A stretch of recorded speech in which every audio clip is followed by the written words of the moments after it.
This is a nuclear power plant mid-construction.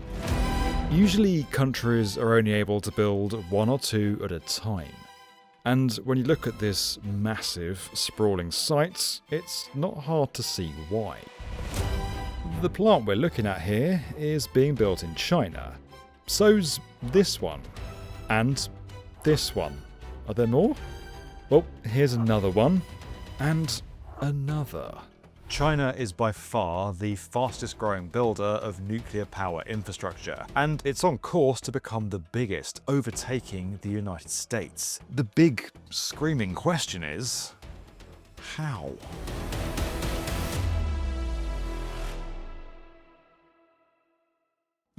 If you've been following our channel over the past few years, and especially if you're in the US, UK or France, you'll probably know at least one of these names. Vogtle 3 and 4, Flamanville 3, Hinkley Point C. We've singled out these plants because they've all ended up heavily delayed, incredibly expensive, or a lot more complicated than originally planned. And you might think that if three of the world's big nuclear powers are all struggling to build new plants, then this is kind of a problem everywhere. Well, not so. Atomic energy generation hit a new global record in 2024, and the figures for 2025 and 2026 are expected to show a further increase. Several countries have played a part in making that happen, like Japan, which has been restarting its reactors after Fukushima, while India and South Korea have been busily building new ones. Korea's Xinhua 1 nuclear reactor has been turned on some 12 years after its construction began. India decisively advances into the second stage of its three-stage nuclear power program. Tokyo wants to turn one reactor back on and use that power to meet booming demand. But it's China that's easily made the biggest impact on the nuclear landscape. Right now, it's second in the list of countries with the most nuclear reactors, and it's fair to say the US has got a pretty big lead. But when you look at the number of reactors currently under construction, it's China that's roaring ahead. As of June 2026, it had 39 reactors in the works, half of the global total. And when it's finished them all, it will officially have replaced the US at the top of the league table, because America currently isn't building any. China is putting its plants together at a much lower cost than other countries. According to new research from a group of US universities, China is able to build new plants at a cost of around $2 per watt. That's about half of what France typically pays, while in the United States it can be a staggering $15 per watt, more than 7 times higher. Now, if you're wondering why we've picked that unit of measurement, it's because it's what the industry itself uses. Going by the cost per unit means you can keep track of any increases once things are underway and compare easily with other projects, even if they're a completely different size. Still, all this talk of numbers, watts, and units of measurement is taking me back to my old school days. And there's a lot of good memories there, but also a fair few of me being stuck on a question and struggling to get the help I needed because there were 29 other students in the class, all competing for attention. I'm pretty sure that's something many of us can relate to. One solution is personal tutoring, but that tends to be off the table for most people because of the hefty costs. Which is why I'm genuinely so pleased to share Brilliant's new tutor, Koji, which can give kids the tailored support they need to thrive. When your kids get stuck on a problem, Koji helps them find a solution for themselves, instead of just handing over the answer. Because even the future star architects of the world need a bit of help sometimes. It'll give hints, suggestions, and reminders, but they're still doing all the thinking. Say they're midway through Brilliant's Thinking in Code course, for example, and unsure what to do next. Instead of getting frustrated or confused, Koji is there to help guide them through each stage, keeping them motivated and inspired. So if you have kids in grades 5 to 12, or even at college, you've got to give Koji a go. As a dad myself, I love how Koji gets children breaking down problems step by step and figuring it out for themselves, which is how we all learn best. You can click the link below or scan the QR code on screen to begin your Koji journey for free. You can also upgrade to Premium to unlock all courses. And right now, the B1M viewers get up to 20% off an annual subscription over at brilliant.org/the B1M. Now, let's get back to those nuclear reactors and find out how China is building so many of them. Now, there are several reasons for China's big nuclear push. It uses more electricity than any other country. In fact, it's not even close, and that demand continues to rise. Not only does it manufacture basically everything as it has done for decades, but China's now having to power a new data center boom, electric vehicles, a growing high-speed rail network, the list goes on. Nuclear power is a way to generate huge amounts of energy without CO2 emissions, while ensuring that energy is always available, unlike with renewables. Now, you think about solar and wind, of course, China produces a lot, but it's always intermittent. And right now, in terms of production, it's like single-digit percentage for what Chinese needs to use. And the majority of this is coal. And coal, the Chinese government also doesn't like that much because of the pollution. Which explains why China is under pressure to get its fossil fuel addiction under control. But Howard believes it's not the main cause of Beijing's nuclear push. It's not about just sustainability or just getting rid of, carbon per se. This is not the top agenda for sure for Beijing. I think the top agenda is energy independence. And with the current war going on in the Middle East, for sure, the energy independence becomes even more important. As for how China is managing to construct so many new reactors and do it so quickly and cheaply, well, it's a combination of factors. Firstly, the political system in China allows it to make a big decision like whether or not to build a load of new nuclear power plants with little to no pushback. And yes, I could be talking about virtually any type of infrastructure here.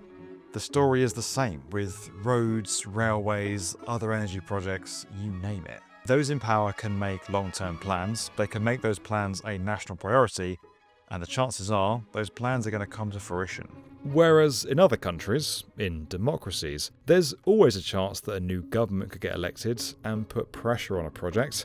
There might be a shift in public opinion, all sorts can happen. It is up to the government whether they are willing to channel resources into certain areas deemed to be national, importance. So cheap access to capital is one, stabilization of industrial policy, and then the third one is trying not to reinvent the wheel every single time. Which brings us on to one major development here that's specific to nuclear, and it's called Hualong-1. That's the name of China's very own next-generation reactor technology. The reactor, of course, being the place where the nuclear fission actually takes place. This causes heat to be generated, which in turn is used to turn turbines. That's how the electricity is produced. Previously, China had little choice but to use either new reactors imported from abroad or its own models, which weren't as advanced as what the US and France could produce. But now, China considers Hualong-1 on a par with what the best of the West can offer. It claims that a single reactor can generate almost 10 billion kilowatt hours of electricity each year. Apparently, that's enough to power the lives of around 1 million people in an average developed country.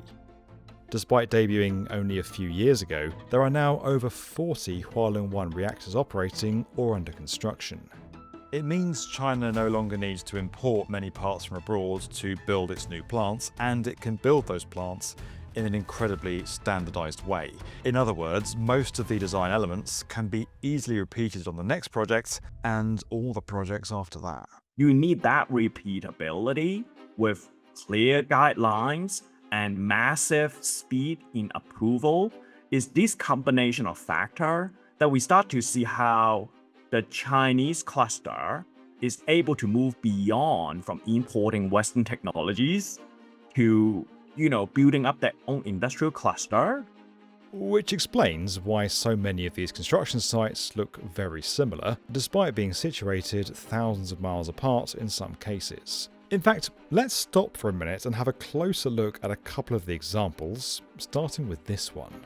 Although not a new plant, Fuqing was the first to bring one of these new reactors online back in 2021, followed by a second a year later. The 4 that were already there were an older Chinese model, a predecessor of Hualong 1. Construction began in 2015 with the pouring of the first concrete for the reactor containment building. 2 years later, the structure was topped with a large steel dome made up of 153 prefabricated parts, weighing over 300 tons and with a diameter of nearly 47 meters. Its job is to protect the reactor underneath, as well as stop any radioactive material from escaping in the very unlikely event of an accident. 2020 saw the loading of fuel and connection to the grid, with commercial operation achieved the following January. So it took about 5.5 years from the initial concrete pour to completion. China says this is a record for the first implementation of a third-generation reactor. Quite a niche category there, but hey, a win is a win. Now for comparison, the first new reactor over at Plant Vogtle in the US took 10 years. And that was a reactor type that had been built twice before. Another facility that's worthy of mention is this one, the Zhangzhou nuclear power plant.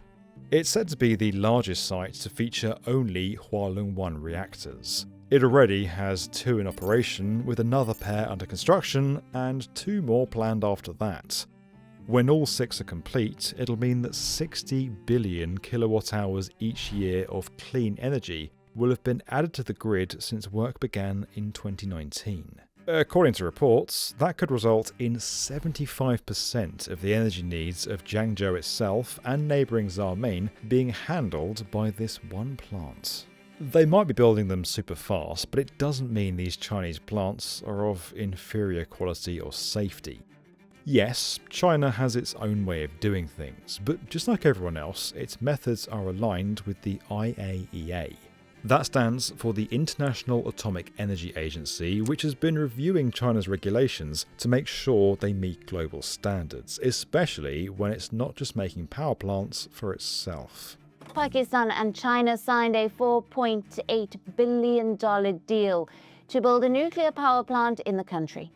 China is already constructing new plants overseas using its new reactor technology. Pakistan is its only customer so far, but there's talk of other nations like Argentina following suit. Then there's the progress that China's been making in emerging fields of nuclear. More than a dozen nations are in a race to develop small modular reactors, or SMRs for short. Now, funnily enough, these are reactors that are smaller than traditional ones and come in modular form. That's a good thing because it means they can be built and deployed more easily. And guess what? China has made the biggest breakthrough with them so far, or at least it's about to. 2026 is when Linglong 1, which China is calling the world's first fully commercial land-based SMR, is set to come online. This is how it looked in 2023 when it was having its own core module lifted into place. Other SMRs do already exist, but they're either situated on a boat, like this one in Russia, or built mainly for demonstration purposes like this one, which is also Chinese. Nuclear fusion is yet another area of tech in which China is a front runner. This is where hydrogen atoms are forced together at extreme temperatures, releasing enormous amounts of energy. Usually it's done by forming a superhot plasma in a magnetic chamber called a tokamak.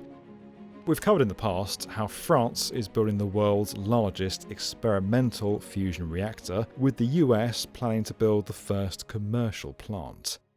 And yet, it's China that's recently accomplished a key milestone that probably won't mean anything to you at first when you first hear it, but I am going to try and explain it to you. It managed to keep a steady-state long-pulse plasma operation going for 1,337 seconds, which is about 20 minutes, and that's a record. In other words, this tokamak in Shanghai generated plasma and kept it stably maintained for longer than anyone else. Although developed for research, it's part of a wider national effort to eventually build a pilot fusion reactor, which could lead to commercial deployment in the future. When you look at the ground it's already gained elsewhere in the nuclear domain, China could just have the edge in the nuclear fusion face-off too. although it's perhaps too early to say where this will all really go. What matters is once it's stabilized, is this nation able to scale it? So for fusion, it remained a little bit experimental. And for SMR, the small modular reactor, it remained to be seen whether it gets scale. And so that next frontier of technologies is, just like quantum computer, right? We don't know who's going to win yet, but certainly worth paying attention to. Whether it's happening in China or elsewhere, many people consider the worldwide comeback of nuclear power to be a positive step. It's low carbon and seen as much cleaner than fossil fuels like coal, the use of which is continuing to decline. In 2025, coal was replaced as the world's leading source of electricity, but not by nuclear. Instead, it was overtaken by renewables like wind and solar, which China is also a leader in, though it also leads the coal league table. Still, if nuclear is the key to getting the world's biggest energy consumer to kick its bad habit once and for all, then we can expect to see a lot more of this in the future.